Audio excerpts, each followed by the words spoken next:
Hey everyone, Alec Tackmann here. This is Go and Practice, Book 3, page 30 and 31. I just call this one the 6-stroke fill.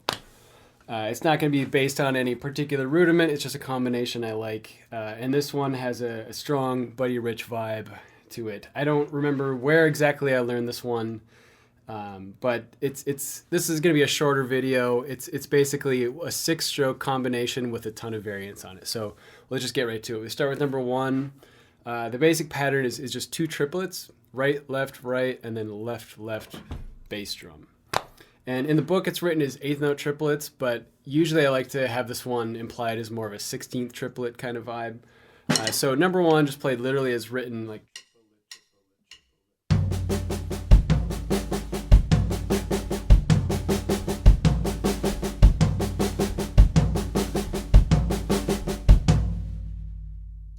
So the key to this one is getting that double stroke of the left hand out nicely, and then placement of that final kick drum at the end. So the 6th stroke is the bass drum. When it's flying by at a quick speed,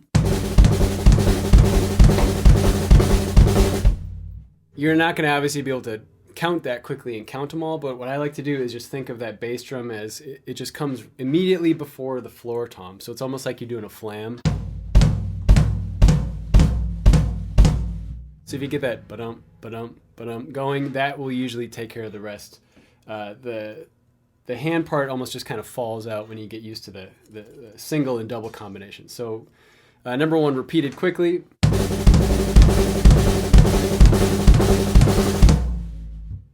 And that's the general idea.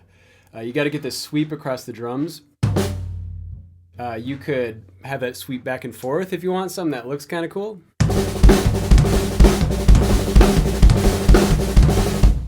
You could even have your arm go even like in a circle kind of.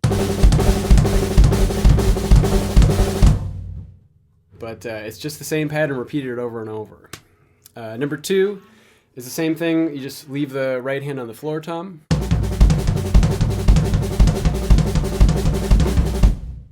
Slightly different effect to this one. And number 3, we just let that travel around. So we just sweep from high to low, low to high, back and forth.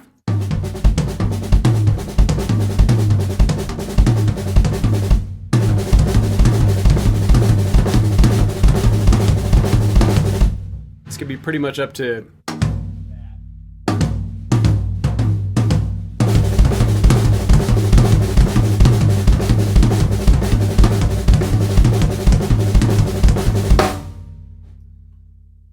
in number 4, we changed it up a little bit. This one is going to have less of the pyrotechnic triplety vibe. This one is a little bit more, I think, for if you're doing something in the more like free jazz realm, because we're going to sub out just a ride cymbal tap for one of them and not give it a kick drum or a snare. So number 4, first sweep is coming down.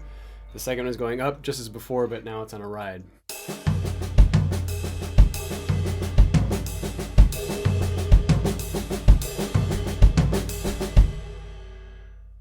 Now, if you're looking for more like rock fills, that one's going to sound kind of silly to you. But in the jazz realm, if you're playing an open solo where, like when I say open solo or free solo, I mean, there's no time happening. You're just creating a vibe or a moment. That one could be kind of a cool one to add in. Throw it on top of other kind of...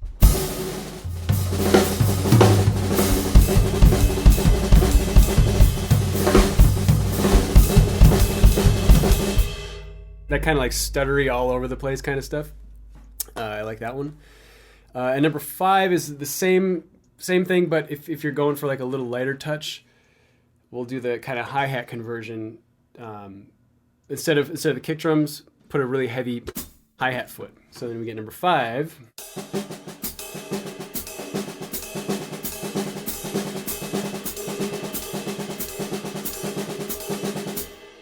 And this is all the same pattern so far. Right, left, left foot.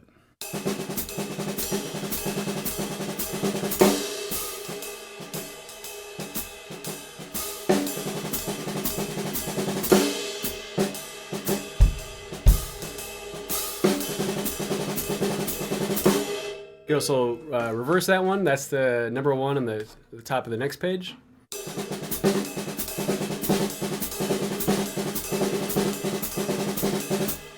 That one's going to be even more stuttery, but again, that's a cool little free solo idea. For those type of ones, a little tighter snare wire is going to do better for that one, so that the snare tone actually matches the hi-hat foot a little more, like kind of crunchy sound. And again, also will work nicely with brushes. So the whole page 31, 1 through 5, and then the number 1 on the next page are the same general idea: right, left, left, bass. Now starting on number 2 on page 31, slight variant. We take the same pattern and we scoot everything over so that the kick drum, instead of being on the 6th note, 1, 2, 3, 4, 5, 6, it's now going to be on the 4th, or you could call it the 2nd triplet. Triplet, triplet, butted, triplet, butted.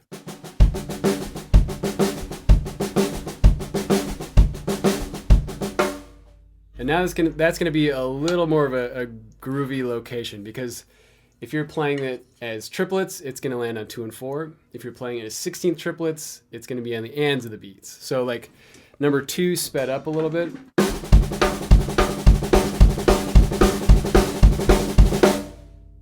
Already you can hear that's a little more friendly to the ears, like ba-uh.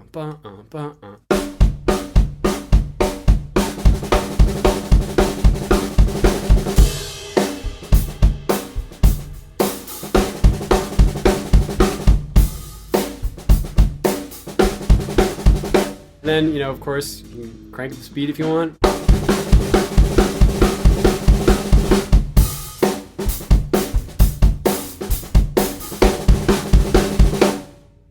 Just like snap out that rim shot and you get a really powerful beat 1.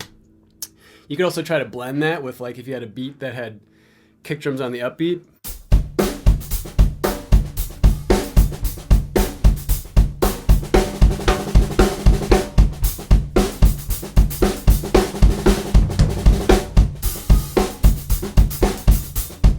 So that can go through the whole thing. Maybe in like a reggae vibe that would work. Number 3, same thing. Just right hand on the floor tom.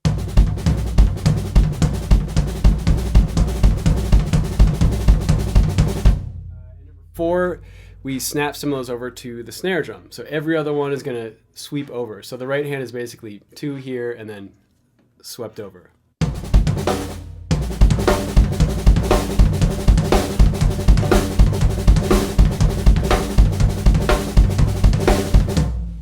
That one almost has a backbeat to it. That one can be kind of hip. And then the last one, number 5. This one I'll pretty much inevitably play this in any drum solo I'm doing. I just think it's a cool little lick. You just take the right hand and just let it travel, snare, tom, whatever. If I'm ever doing a gig where I'm playing like a house kit or borrowing the other drummer's kit and they got a ton of toms, I'll just do this down all the toms because it's fun. But just let the right hand travel.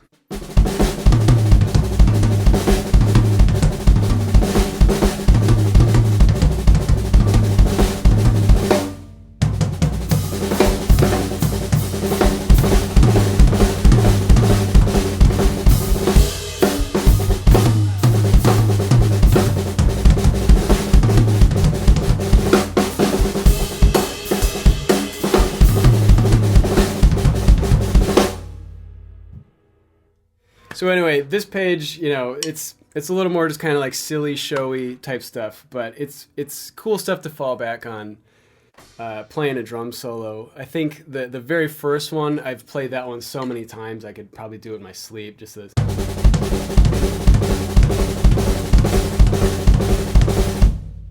So at the very least, it can be something that you can just like sit on for a while when you're in the middle of a solo and you're trying to think of like something else to do almost.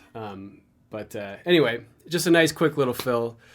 And then next week we'll check out the next pages, which is just adapting this into like more of a 30-second note or 16-note feel. So anyway, thanks for everyone for checking it out. Again, I appreciate everything, and I'll see you all on the next one. Thank you. Bye.